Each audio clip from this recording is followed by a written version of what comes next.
इसमें बात करेंगे इम्प्रूवमेंट इन वन सब्जेक्ट के बारे में। जो बच्चे सीबीएसई बोर्ड से इम्प्रूवमेंट देना चाह रहे हैं, इस बार आपका रिजल्ट 2024 का वो तकरीबन मई के फर्स्ट वीक के अराउंड आ जाएगा। तो उसके बाद अगर आपको लग रहा है कि हमारा जो रिजल्ट है उसमें जो मार्क्स हैं वो हमारे कम रह गए हैं, हमको ज्यादा लाने हैं, उसके दो कारण हो सकते हैं। पहला कारण कि आपको लग रहा है कि मैं ज्यादा अच्छा परफॉर्म कर सकता हूँ किसी एक सब्जेक्ट में और मैं उसमें इम्प्रूवमेंट एग्जाम देना चाहता हूँ। या फिर आपके 75% नहीं बन रहे होंगे और आप जेई वगैरह एग्जाम अगर दे रहे हैं तो वहाँ पे 75% का क्राइटेरिया होता है। अगर आप वो नहीं कवर अप कर पाएंगे तो एग्जाम देने के बाद भी आप काउंसलिंग के थ्रू आईआईटीज और एनआईटीज में जहाँ पे 75 मांगते हैं वहाँ पे नहीं एडमिशन ले सकते। उसके लिए भी बच्चे इंप्रूवमेंट एग्जाम वन सब्जेक्ट का या फिर उससे ज्यादा में देने की कोशिश करते हैं। तो आप ऐसा कर सकते हैं। अगर आप इंप्रूवमेंट एग्जाम देना चाहते हैं तो इस वीडियो में आपको जानकारी मिलेगी कि क्या क्या जो इंपॉर्टेंट पॉइंट्स हैं वो आपको समझने के लिए जरूरी है इस चीज के लिए। जब आपके इंप्रूवमेंट एग्जाम का जो फॉर्म होंगे वो कब आते हैं, देखिए जब आपका रिजल्ट आ जाएगा तो रिजल्ट आने के बाद लगभग कुछ ही दिनों में, लगभग 1 से 2 हफ्तों में आपके पास नोटिफिकेशन जारी हो जाएगा। सीबीएसई बोर्ड नोटिफिकेशन जारी कर देगा और जो एप्लीकेशन फॉर्म है वो रिलीज हो जाएंगे। जो एप्लीकेशन फॉर्म होंगे वो आप एप्लीकेशन फॉर्म स्कूल से आपके फिल होंगे, ठीक है, ये ध्यान रखना है। जो भी फॉर्म आएंगे वो स्कूल से फिल होंगे। इस वीडियो में हम सिर्फ इम्प्रूवमेंट के बारे में बात करेंगे। जो कंपार्टमेंट की बात होगी वो हम अगली वीडियो में करेंगे। इसमें हमारा मेन फोकस इम्प्रूवमेंट के बारे में रहेगा। इम्प्रूवमेंट के जो फॉर्म होंगे वो स्कूल वाले फिल करते हैं, आपको ध्यान रखना है। आपको स्कूल में बात करनी है, वो आपका फॉर्म फिलअप कर देंगे। आप किसी भी एक सब्जेक्ट में ध्यान रखना है, मान लो अगर 5 या 6 सब्जेक्ट जितने भी सब्जेक्ट है उसमें से किसी भी एक में आप इम्प्रूवमेंट के लिए अप्लाई कर पाएंगे, एक से ज्यादा में नहीं कर सकते। उसके लिए अलग तरीका होगा, उसके बारे में भी हम इसी वीडियो में बात करेंगे लास्ट में कि वो कैसे होगा, ठीक है। अभी के लिए ध्यान रखना है जो इम्प्रूवमेंट एक सब्जेक्ट का होगा वो आप अपने आप नहीं भरेंगे, वो स्कूल वाले ही फिल करते हैं। उसकी जो जो भी फीस वगैरह होगी वो अभी हम डिस्कस करेंगे।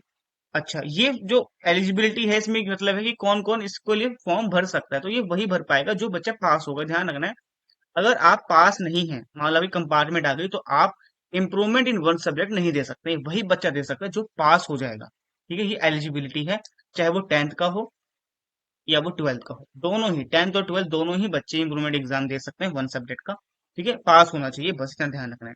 सिलेबस के बारे में बात करें, जो सिलेबस होगा वो आपका 2024 का जो अभी आपने जो मार्च में एग्जाम दिया है, जब आपका बोर्ड एग्जाम हुआ है मार्च को, उसमें जो सिलेबस आया है वही सिलेबस आएगा, वही सब चीजें होंगी, ठीक है। एग्जाम का जो लेवल होगा वो आप ध्यान रखना। एग्जाम लेवल की बात कर लेते हैं, बहुत जरूरी है। एग्जाम का level improvement in one subject का थोड़ा ज्यादा होगा, बोर्ड एग्जाम से थोड़ा सा टफ आपको लगेगा और मार्क्स मिलने थोड़े से मुश्किल होते हैं इसके अंदर। तो आपको ज्यादा मेहनत करनी है, ज्यादा अच्छे से पेपर लिखना है ताकि अच्छे से मार्क्स बढ़ जाए। ध्यान रखना है, थोड़ा सा टफ होता है। एक एग्जाम लेवल थोड़ा ज्यादा होगा, मार्क्स मिलने थोड़े से मुश्किल होंगे, क्योंकि ये जो इंप्रूवमेंट एग्जाम होता है एक सब्जेक्ट का, ये कंपार्टमेंट वालों के साथ में होता है। जो कंपार्टमेंट वाले बच्चे होंगे उन्हीं के साथ में ये एग्जाम होता है, क्योंकि कंपार्टमेंट का एग्जाम थोड़ा हार्ड होता है, उसकी चेकिंग थोड़ी हार्ड होती है, तो वही चीज इसमें भी अप्लाई हो जाती है, इसलिए हार्ड है, ठीक है। फीस के बारे में बात करें तो फीस जो होगी वो स्कूल वाले आपसे 500 से लेकर 800 के अराउंड ले सकते हैं एक सब्जेक्ट का फिल करने का। अलग अलग स्कूल वाले अलग अलग फीस लेते हैं, कोई 500 कोई 800, इसके अराउंड आपसे फीस वो लेंगे, वो आपको देनी होगी और वो आपका फॉर्म फिलअप कर देंगे, ठीक है। बस इतना ही आपको काम करना है। बाकी जो उसके बाद जब आप फॉर्म फिलअप करेंगे, फॉर्म फिलअप होने के बाद आपका एडमिट कार्ड आएगा और एडमिट कार्ड आने के बाद आप जाके एग्जाम दे पाएंगे। जो सेंटर आपका लगेगा, सेंटर कोई भी लग सकता है। जो पहला सेंटर लगा है जरूरी नहीं वही लगेगा, ऐसा कुछ नहीं कि जो पहले सेंटर है वही लगेगा। जो बाद का सेंटर होगा, जो नया सेंटर है वो कोई भी स्कूल में मिल सकता है। जो चौथा ऑप्शन है जो हम बात करते हैं, अगर आपको एक से ज्यादा में देना है तो उसके लिए जो सिर्फ एक में देना चाहते हैं। जिनको एक में ज्यादा देना है, मोर देन वन की क्या क्राइटेरिया रहेगा, तो ये उनके लिए है जिनको, मान लो आपके पास 5 सब्जेक्ट है, 5 में से एक बच्चा चाहता है कि मैं 3 में देना चाहता हूँ, 2 में दूंगा, तो मैं कैसे दूं? उसके लिए आपको अगले साल देना पड़ेगा, वो 2025 में होगा। 2025 में जो बोर्ड एग्जाम होगा उसमें आप एक से ज्यादा में दे पाएंगे।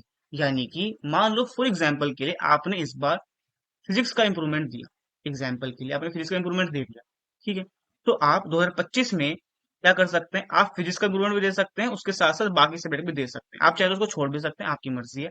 वो एक अलग चीज है, क्योंकि उसके जो फॉर्म होंगे वो सितंबर में आते हैं, वो अलग चीज है, ठीक है। उसके लिए आपको ड्रॉप लेना पड़ेगा, उसके जो फॉर्म होंगे वो सितंबर में आएंगे, ठीक है।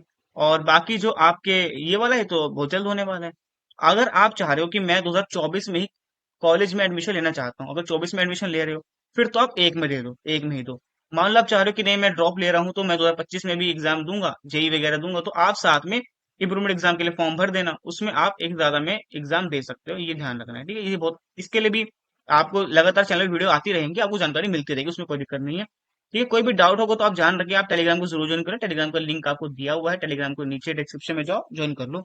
और कोई डाउट तो कमेंट कर सकते हैं, और आप कॉल करके भी डाउट पूछ पाएंगे। कॉल करने के लिए आपको कॉल मी फॉर ऐप को डाउनलोड करना है। कॉल मी फॉर ऐप का लिंक डिस्क्रिप्शन में दिया है, कॉल मी फॉर ऐप को डाउनलोड कीजिए। वहां पे आपको आईडी सर्च करनी है, विवग्योर क्लासेस @CM4। आपको आईडी भी लिखी हुई है डिस्क्रिप्शन में, ये आईडी आप जैसे ही वहां पे सर्च करेंगे, आप वहां से सर्च करने के बाद कॉल कर सकते हैं। ठीक है, तो आप सभी के लिए अपडेट थी, आपको समझ आ गया। कोई नई अपडेट आएगी, कोई भी नई जानकारी होती है रिलेटेड, उस बारे में आगे बात करेंगे।